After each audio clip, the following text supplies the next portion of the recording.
Not quite sure what this year's shooting school will entail, but we'll have a short look at this Leica laser rangefinder and compare that to my binoculars, and sometimes later this spring or summer we'll start the shooting classes in earnest. But it's still going to be what it's always been, basic marksmanship and proficiency.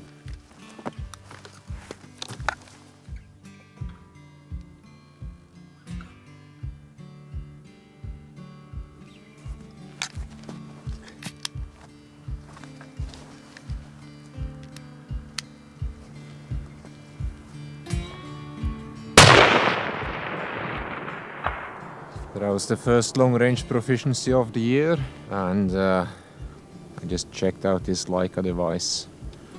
Of course it worked. This episode contains sponsored items.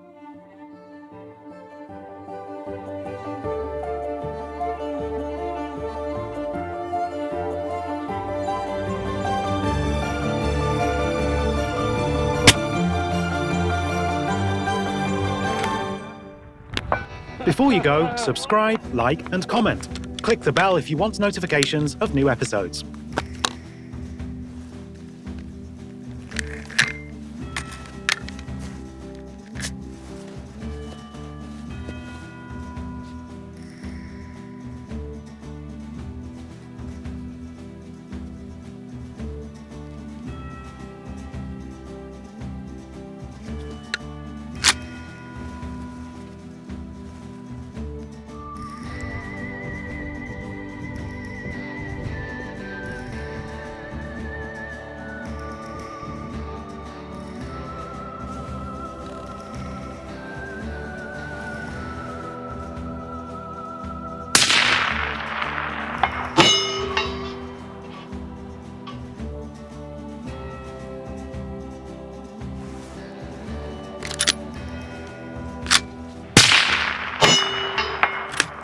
I hope that was a clear enough demonstration.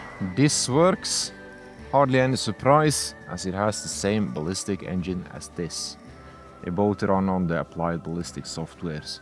And both of these need to set up via an app. The biggest difference in terms of ballistics between these two units is that this one is significantly faster and you have far more control on what data you want presented. Now let's just do a short demonstration. Now let's start with the binoculars.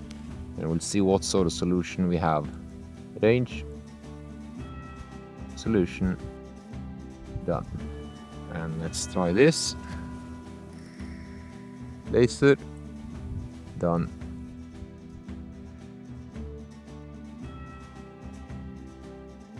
Big difference in time. Now let's just do another range. 540, 35.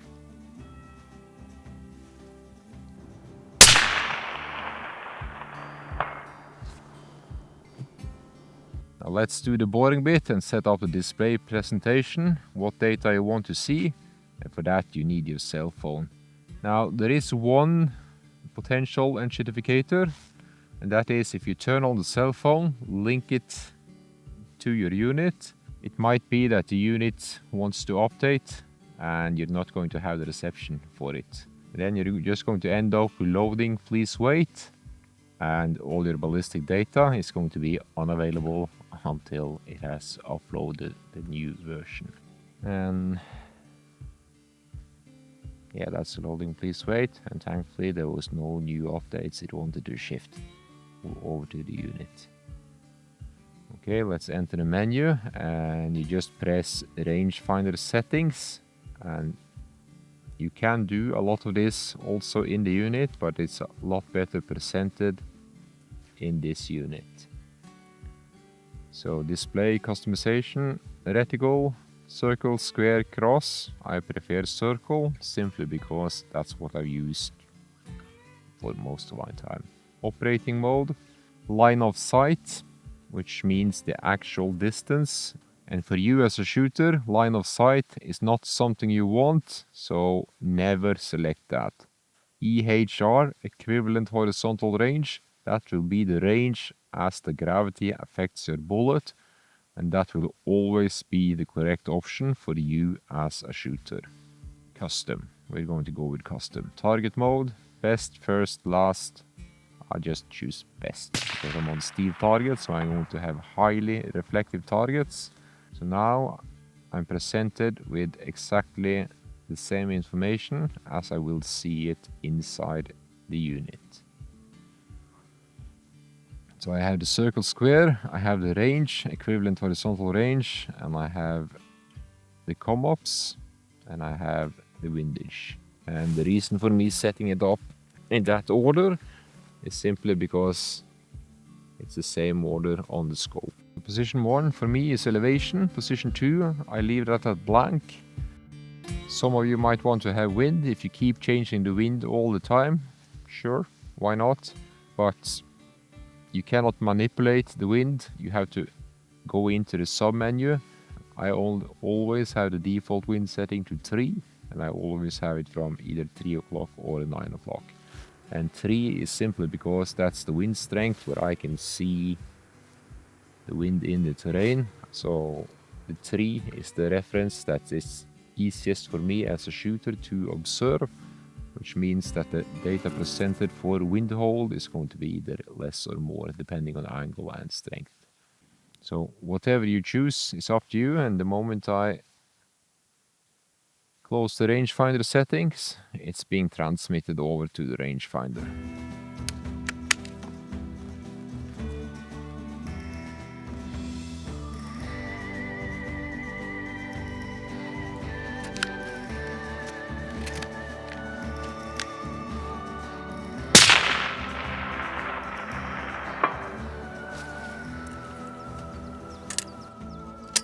Six centimeters tall, which means it's exactly one scope click. So this is the maximum resolution available in the scope. Nothing wrong with any of the components, and the ballistic solution is absolutely spot on. So yes, this works, but you do need to recognize that this is just a chassis for delivering a ballistic solution. It is not an observation tool. If you want to do observation, save your money and go for a good pair of binoculars instead. And I need to include the scope as well, because it is a part of the system. Now the turrets here are actually quite nice, solid and very easy to adjust. So you have a complete ecosystem underneath the Leica brand, but you need to recognize that it's also just a part of a larger system. Silencer, the barrel, the stock, the bipod, the rear bag, the ammunition, it all needs to work on the same level if you are to get the most out of it. Now this is not limited to Leica, but almost every scope manufacturer delivers some variation of these scope covers. And for my climate, they are shit. If you make the investment in a Leica scope, also spend the extra money and get proper lens caps. Before you put them on, find your diopter setting, and you do that by looking up at the sky. You just need to be quick so the eye doesn't compensate. Twist, twist, twist. And when the reticle is sharp, leave it. And my recommendation is also to add a piece of tape, and that way the diopter setting will not move. And that way you'll have a nice and crisp image every time you flip the scope caps open. It's very simple. If you can't see, you can't shoot. So good scope caps are absolutely worth it. And if you want to use the Vortex Defenders on this 40 scope, this is the size. And I'm not saying that these are the best, they are simply the ones that are available to me and do a good enough job. And it doesn't take much to do a better job than these. Subscribe to the THLR channel by clicking the left logo icon, so you'll be shooting straighter than a drunk skunk before the sun shines over northern Norway.